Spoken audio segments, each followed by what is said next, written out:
Of course, it's gonna tip over. Uh-oh. All right. I called them yesterday. They said they didn't have our tires in.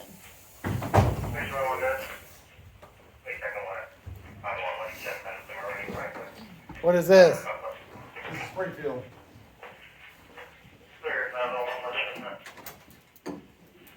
Is this you? Nah, that's Damian Walker. That was me there. 329.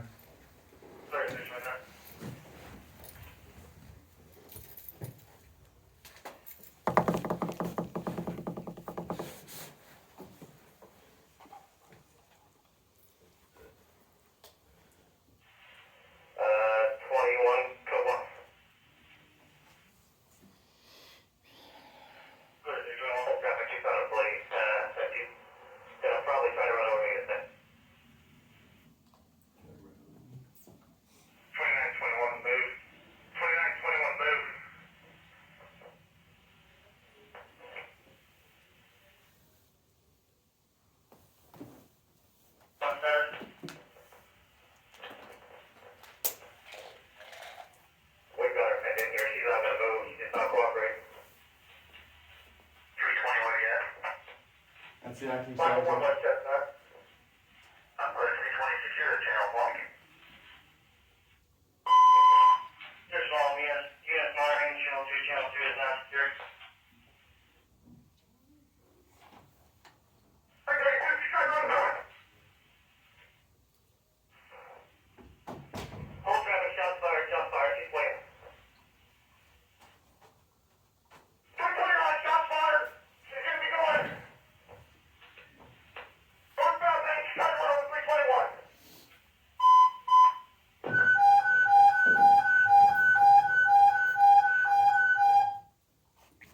You guys let me know when you're ready. You ready?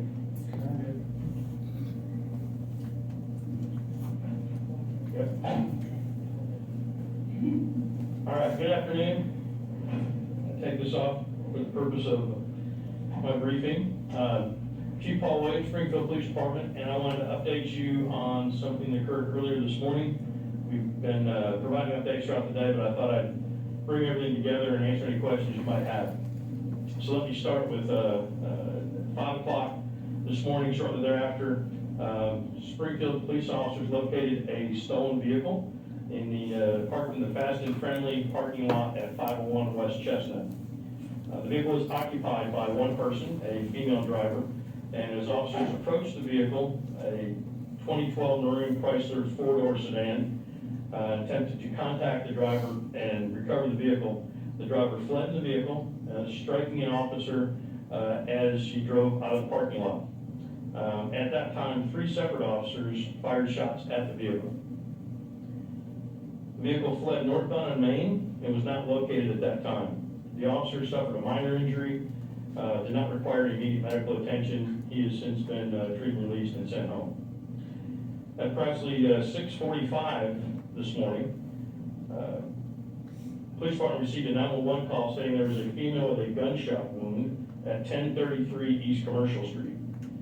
Officers responded to that address, and there they located a Maggie Thrift, a 27-year-old female from Springfield, Missouri, with obvious injuries from gunshot wounds. They were not life-threatening.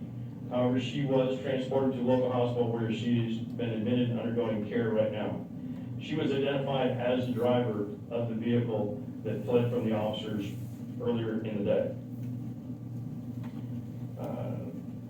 Thrift has been arrested on some outstanding warrants not related to this case, and we're in the process of continuing the investigation. We will be presenting charges to the Greene County prosecutor related to this case as soon as that investigation is complete. All right. You guys got basically the media rundown on what you would have heard from dispatch audio on what occurred that night. I want to give a little bit of backstory though before we start getting into full details, because context matters. Give you a little bit of an idea of what led up, not just in the seconds or the minutes before, but the months before this incident occurred.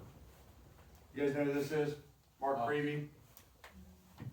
Mark Prevey, phenomenal human being, fantastic officer.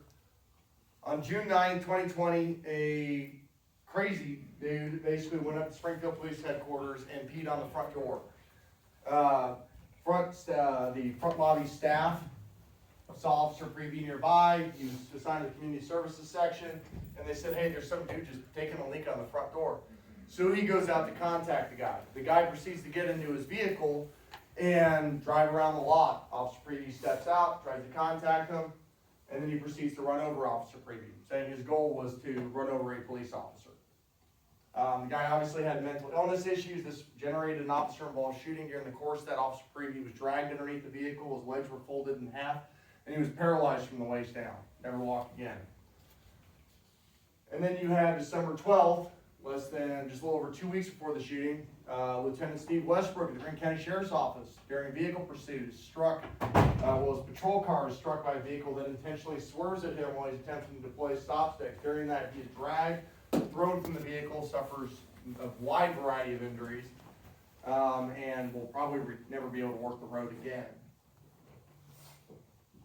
So knowing that as the context, let's go to the actual night itself. So the arrow up on the right-hand corner is me and Officer Lancaster. So you know the radio numbers. I'm 329, I'm active corporal that night.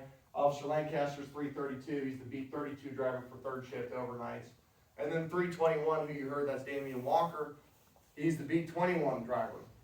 Damian is a stolen vehicle monster when he was still a cop. He's left law enforcement, just had enough of it.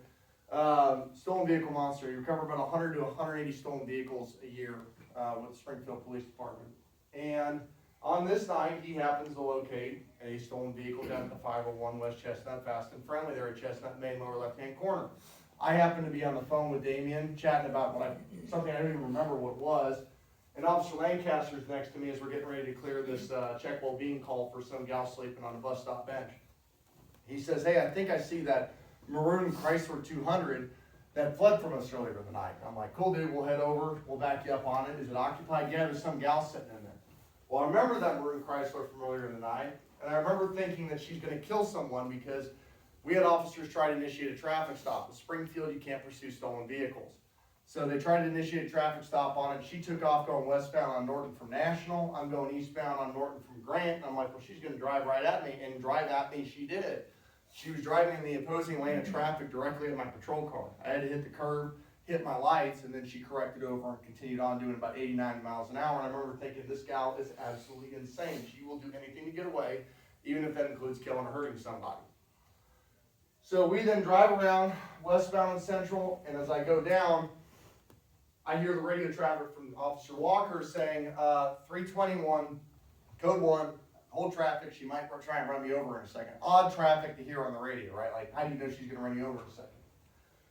I turn the corner, and you see the suspect vehicle with that red maroon Chrysler 200. There's an open parking spot, and then just south of that is a parked car. That is Officer Walker's patrol vehicle. Officer Walker is standing directly, you're good. Officer Walker is standing directly in front of the suspect vehicle with his gun drawn. Is that a problem? Yeah, that's a big fucking problem. We don't want to be standing in front of the vehicle. Now, obviously, understanding that it was a bit of a vapor lock moment, you see, I don't have access to surveillance footage right now, but you see him actually walk around the passenger side and look back around and go to the driver's side trying to get the doors to get it open. While she's sitting in there, she doesn't do that. And as he walks in front of her patrol car, I did not see this occur before this, as he walks in front of her, not patrol car, her vehicle, stolen car, she throws it in reverse and backs into a bollard. He plants his feet and draws his gun. Obvious reaction to that.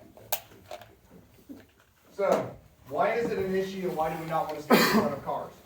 Why is that a huge problem? Anybody ever heard of the Supreme Court case Starks versus Enyart? Okay? Because you put yourself in that position. Absolutely. And what is that? Officer created jeopardy. We don't want to do that. Now, here's the thing though. If I go and I have a vehicle that's going to flee, and this is my vehicle, and I stand right in front of it and I draw my gun, and I got two officers on either side, neither of them are jeopardy, and he drives at me and hits me with the car, and I shoot at him, and then they shoot at him, who's covered under qualified immunity? They are. They are, I'm not. And that's what Stark said. There's another one, and this sometimes gets mixed up, and this has been rejected by the Supreme Court. So this is details going through Starks versus Enyart. But there's another one called the provocation doctrine. This was a cute little idea that came out by the Ninth Circuit. The idea being is that if you fuck up somewhere during the course of it, maybe you violate somebody's civil rights. So let's say we force entry and serve a search warrant on the wrong house. And, because this is partly where this came from, we serve the search warrant on the wrong house. The homeowner, while we're clearly identified as law enforcement, we come in, identifying ourselves as law enforcement. The homeowner opens fire on us, shoots one of us, and then we kill the homeowner.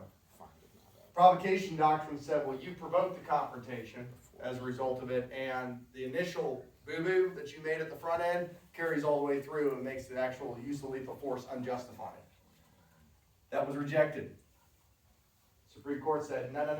And that was under Los Angeles versus Mendez. They said, no, that doesn't work that way. You have to look at each Fourth Amendment violation separately. The seizure, or at least the initial entry into the residence, is not good, but then the seizure after the fact is justifiable given the circumstances. So I wanted to delineate those two because they're two very different ideas. We're talking about officer-created jeopardy.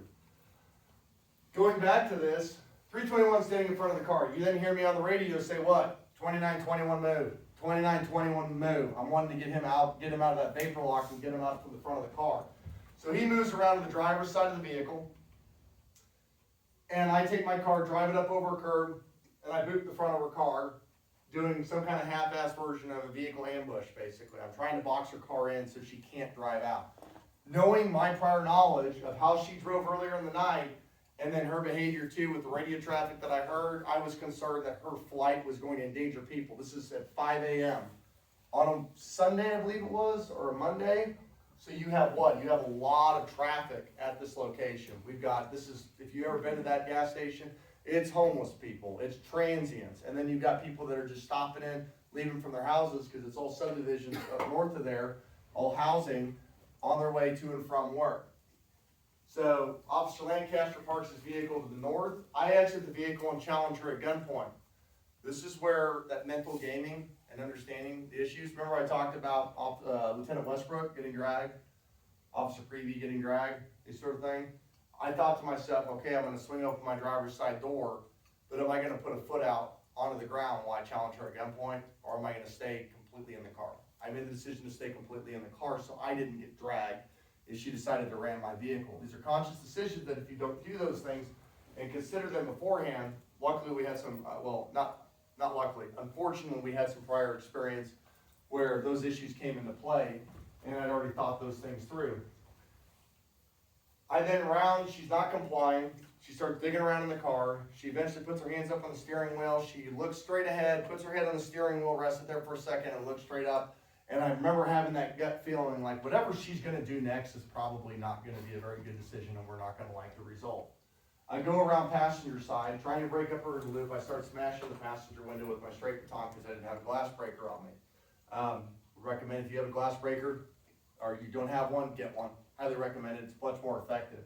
The window tint on that vehicle, I remember smashing the window one time with the baton falling out of my hand onto the ground and me picking it up. I actually smashed the window 4 times with it, but because of the interior window tint, I couldn't rake the window out to actually get them to deploy a taser. On the 4th time that I smashed it, you heard the radio traffic with 332, she's gonna run us over. That's when I hear Officer Lancaster as I hear that vehicle accelerate backwards again somehow. She cuts the wheel hard, I take a step back, and she cuts the vehicle and guns it, driving left. At that point, I'm drawing my gun out. Officer Lancaster drawing his gun out. We're both up in that position. Officer Walker is right there in the pinch point. He's directly up at the driver's left front wheel of that vehicle as she strikes the parked car that's behind him. I remember seeing the look on his face as he backpedaled of, oh shit. I heard the vehicle crash. I saw Officer Walker get thrown backwards. He actually had taken his hand, pushed him off of the hood, which was where he sustained the injury to his forearm, pushed off of the hood, hit the parked car, and as he fell back, he drew his gun and fired 1 round, which struck the glove box on the vehicle as it went through the driver's side window. Of course, Officer Lancaster and I, what do we see? We see an officer fall back, go airborne, followed by a gunshot, and we don't see that officer anymore. That's a problem, right? Because where is he at? He's right up at one of the wheels. So our assumption and our belief at that time was that he is underneath the vehicle. That's what goes through our minds. Both of us. We have another preview. This is another mark, and my friend is underneath the fucking car right now. How come the light bars are crooked on the cars? It's shadows. It's shadows. Shedding. Mark, when did you have cataract surgery last? How many answers do you need? My angle, this is angles, right? Did I learn this from the first shooting or did I learn this from the first shooting? Know your angles, know your backgrounds. I didn't have a good background. I was literally looking straight through. I had a perfect shot up on the driver, but the problem was last place I saw Officer Walker was right in the background of where my shot was gonna be, so I had to withhold my shot. I move off to the left. At this point, Officer Lancaster fires 3 rounds, and then I start chasing after the vehicle, firing 8 rounds through the back of the back window. The multiple rounds did make contact with her and with the vehicle from both Officer Lancaster and I. I remember clearly seeing things slow down as this goes through. So talk about my first shooting, I don't remember a lot of details, don't remember sights, don't remember seeing these. I remember seeing that orange sight on the front of my firearm being just this gigantic beach ball, clear as day, crystal clear. So there was no doubt about where I was aiming, and I remember seeing it settle on the headrest every single time. But here's where tunnel vision comes into play. Where's Officer Walker, who's still at that position as that vehicle pulls away in relation to my path, and also in relation to Officer Lancaster's view? Clear as day, we should still be able to see him, right? Welcome to tunnel vision. This is something you cannot train enough for. You cannot adjust your body's physiology for this. It's going to happen during a fight or flight incident where you're actually thinking that you're having employed lethal force, or you're thinking you're facing, or one of your friends or somebody is facing a lethal threat. You can't avoid it. But when you look at the surveillance video that's taken from the northwest of there, you can still see Officer Walker kind of regaining his balance as I run right by him, and as Officer Lancaster's putting rounds on that. So when you see videos like that, yes, sometimes they can look bad. You also have to understand where the officer's attention was. I told you I remember smashing that window once with my baton, but I did it actually 4 times on the surveillance video. When you're facing a lethal threat or circumstances where one of your friends is getting hit by a car or dragged by a car, are you going to count how many baton strikes you deploy? Are you going to count how many steps you take, how many